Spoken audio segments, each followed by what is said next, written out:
Bwana wewe, mambo vipi? Mambo fresh, natumani upo sawa. Yaani hapa naenda kumtafuta mwanangu.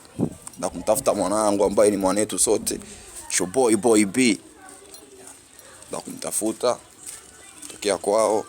Na inakuaje hapo sasa? Tokea kwao kabisa.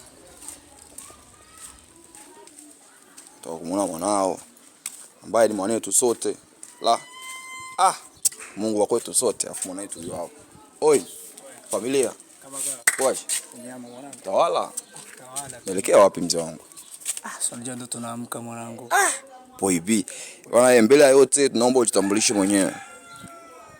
Kwa majina yangu sio, unajua kila mtu ananifahamu kwa jina la Boy B, BDB. Mzee wangu, mimi kuja kwangu hapa, nikuja kufahamu papa vitu ambavyo nataka uniweke bayana mzee wangu. Mbo, unaweza ukatusimulia machache kuhusu ex wako? Boy B. Yaani hiyo ni long story my G. Machache tu. Noma sana. Noma sana. Mzee, kama ulivyosikia mzee, machache kwa ex wake ni noma sana. Mzee wangu, la pili, hivi kwa nini vijana wa siku hizi tufanikiwe? Ni kwa nini?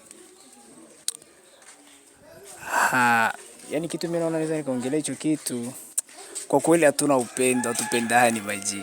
Unajua na bila upendo hakuna maendeleo. Bila upendo hakuna maendeleo. Kuna maendeleo kabisa. For sure. Sasa ni kipi tunaweza tukafanya ili tuendelee si vijana wa kileo?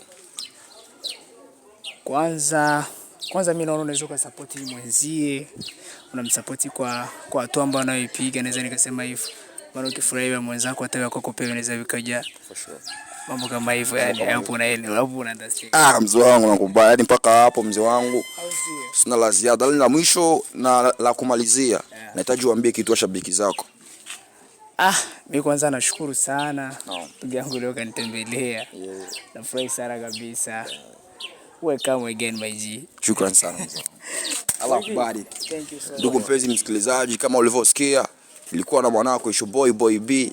Kwa majina mtake buita Iva, mtoto wa bibi, au sio? Yaona mimi mtangazaji wako naitwa Anthony Romeo Kitengo, mtoto wa mama mmoja.